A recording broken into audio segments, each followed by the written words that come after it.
Hey guys, welcome back to another digital pickups video here to go over some of my purchases that I made during the 2021 Steam Halloween sale. And some of the games that I bought were just outside the sale, but for the most part, these are kind of like horror slash Halloween themed games that I decided to pick up, on the cheap. The sale is ongoing from October 28th to November 1st. So not a very long sale, but nevertheless, a good chance to, always, bump your numbers up in your Steam library with good games. The first one, it was actually not part of the Halloween sale, but one game that I've been looking forward for a long time, and it just happened to release here on October 22nd, as you guys can see. And that game is none other than Alisa, which is a rendition to the old school Resident Evil games. You can see here the graphics are pixelated. They look exactly like a PlayStation 1 game. You have the fixed camera angles, tank controls, and I do have a video showing gameplay for the demo of the game, but the full game just finally got released, and I'm very excited to play this. Unfortunately, I want to say this game should have been released as an early access game. From what I understand, there are a lot of bugs in the game that the developer already released 2 patches. So hopefully, the game will be sorted out by the time I get around to it. I know I'm trying to beat one game right now, Tormented Souls on the PS5. And once I beat that game, I'll probably play Alisa next because I just love the graphic style of this game. And this game is right now on sale. It's on $17.99 or so, $18. I think it was on sale when I bought this a couple days ago. It was like a 10% day one, I guess, discount. But $18, it's up to you guys. The game is not very long. From what I understand, you can beat the game in, around 5 to 6 hours, I think. But nevertheless, I wanted to support this, indie title that resembles Resident Evil 1. And you guys know me, I'm a huge Resident Evil fan, so I was looking forward to this game quite a bit.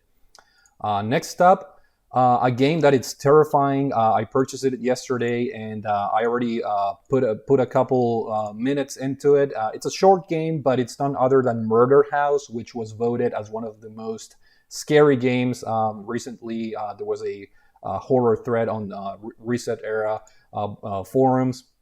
And Murder House is developed by Puppet House or by Puppet Combo, I believe it's called, which is a development studio that they kind of specialize in doing these like janky PlayStation 1 fixed camera angles games with like really good filters. As you guys can see, this like resembles like a Thrasher 80s movie almost, with the effects. It looks like a VHS tape.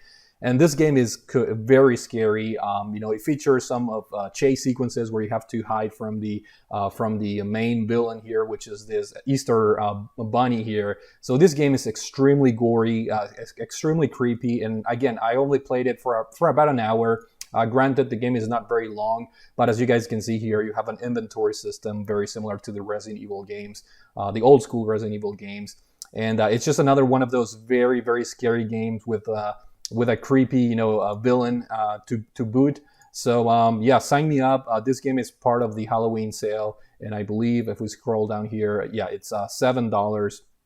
Right now it's 40% off, which is pretty appropriate in my opinion, considering it's kind of like a short game. And this game recently actually got released on the PS4 or PS5, I think. However, the cheapest version right now is a Steam version because it's been there for a while. But highly recommend it if you guys are into Resident Evil games and kind of like 80s trashy horror films, something like that.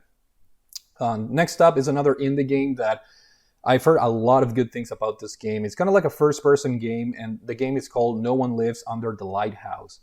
Again, it's another really short game. It's on sale for under $5, as you guys can see here. It's kind of like a newer game. It was released last year, and between the release date of this game and now, this is actually the director's cut, which has a little bit more content. So I'm glad I kind of waited to purchase this. But this is another very atmospheric horror indie game that got recommended to me, quite some time ago, and it was on my wish list for the longest time.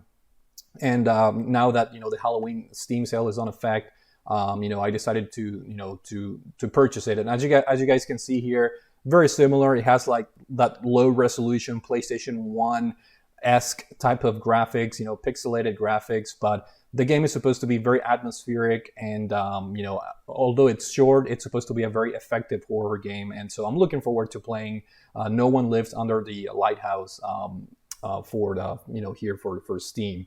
So yeah, looks interesting. Should be a fun one, and looking forward to playing that. Next up, I also picked up Summer of '58. I don't know too much about this game other than, again, it was recommended to me, or highly recommended to me. It's supposed to be a first-person indie horror game as well. Kind of like, from what I see here on the screenshots, kind of looks like Outlast almost. Features first-person view and dark environments, which is always very scary. Yeah, the game got released this year, July 21st of 2021, and it's on sale for $1.79. So again, it's one of those shorter type of games, but it's supposed to be a very, very creepy atmosphere, and just an overall very, very scary game. So decided to pull the trigger, and for $1.80, you can't go wrong. As you guys can see here, the graphics in this game are actually pretty good. It's not like the previous games I showed you guys where they're like PS1 type of retro games, if you will. This actually has modern graphics, if you want to call it that. But again, first person game. It's supposed to be very, very scary, and for $1.80, can't go wrong. So decided to pull the trigger and get this game. We'll probably try it out later on. So let's go to the next one. Next one is, I actually picked this game up a long time ago. I shouldn't say a long time ago, but maybe a year or two ago. But I want to give it a shout out because I am playing this game right now, and it's a visual novel that it's held in very high acclaim by people that have played it.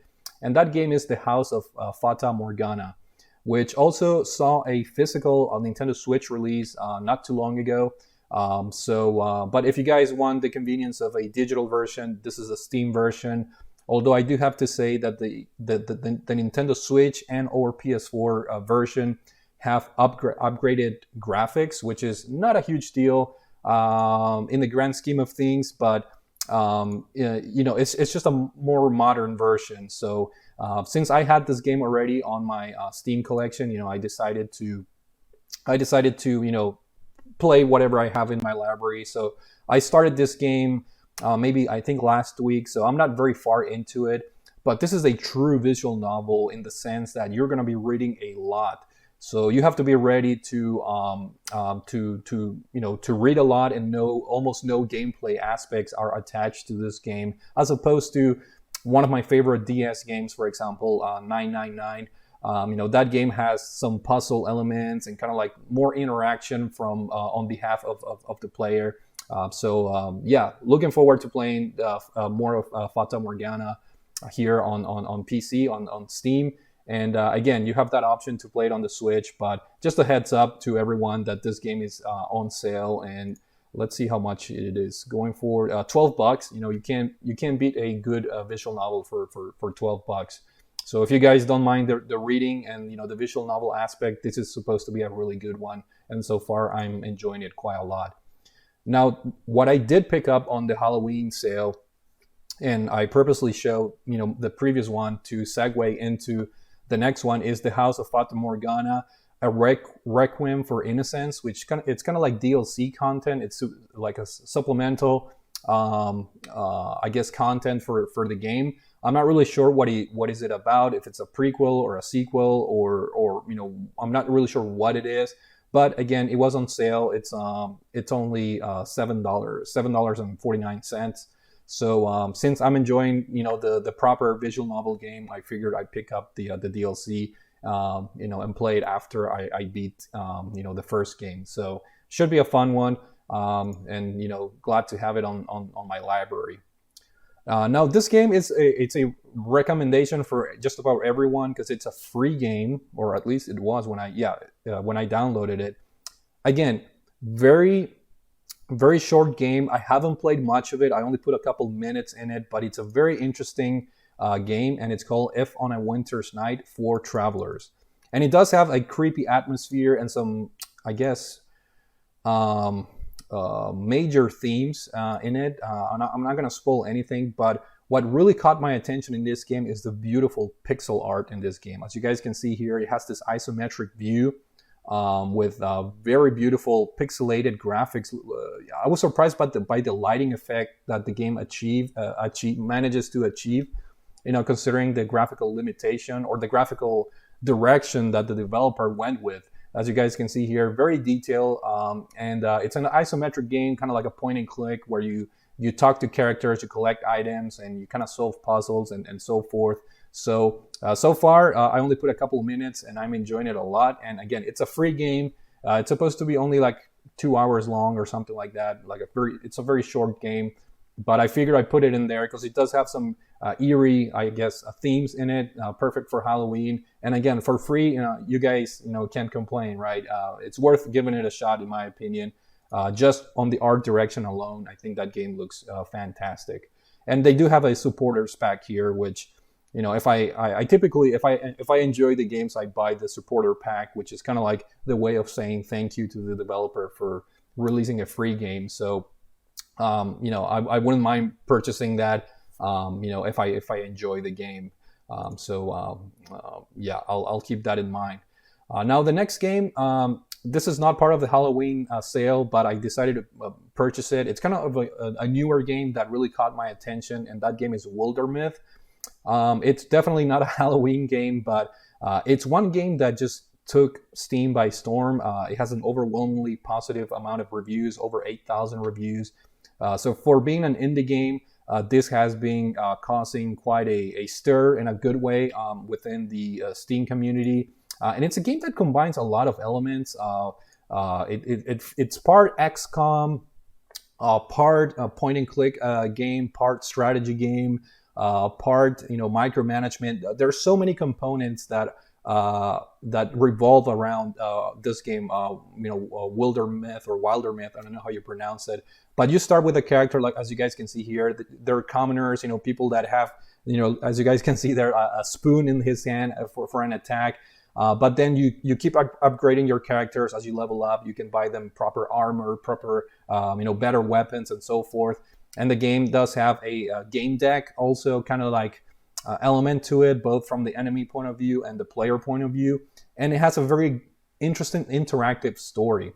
I've only so far put maybe an hour or two in the game, but it's been very, very I guess addicting and very, very well put together for being an indie game. So there's a lot of strategy involved, and I really enjoy the XCOM components. The grid-based, how you have to, I guess, plan your attacks accordingly, and you control your party members as well. So there's a lot of strategy involved. So I definitely will be playing more of Wildermyth and hopefully make an impressions video once I am done with the game.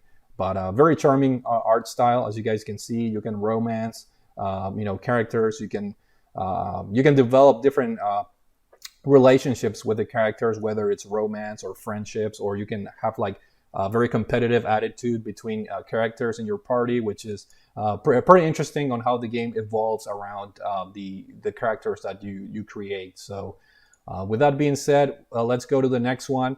It's not only Halloween season, but it's also sports season, guys. And I love me some good sports games. This one right here, it's a retro football game, kind of like, I guess, the Tecmo Bowl games. But I've been a little bit tired of the Madden games for some time. They're not doing it for me as of late. So this game got recommended to me, and so far I'm enjoying it a lot. I'm playing a season with this game. And as you guys can see here, it has a retro style, but it's a very like intense game in terms of simulation. Your players have different stats. You have the coaches. You have different I guess stats. You can improve your stadium. You can do all sorts of things. So this game is, even though it looks like kind of like an arcadey game, it's a very sim-like football game that has a season mode.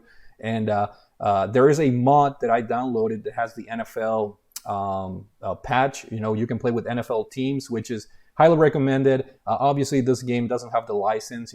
EA Sports has the NFL license. But this game with the NFL patch is very entertaining. I'm playing with my Tampa Bay Buccaneers and doing a season. But so far, so good. It's a very fun game and very surprising considering it's an indie game. And so this game, it might be on sale as well. Yeah, this game is on sale for $17.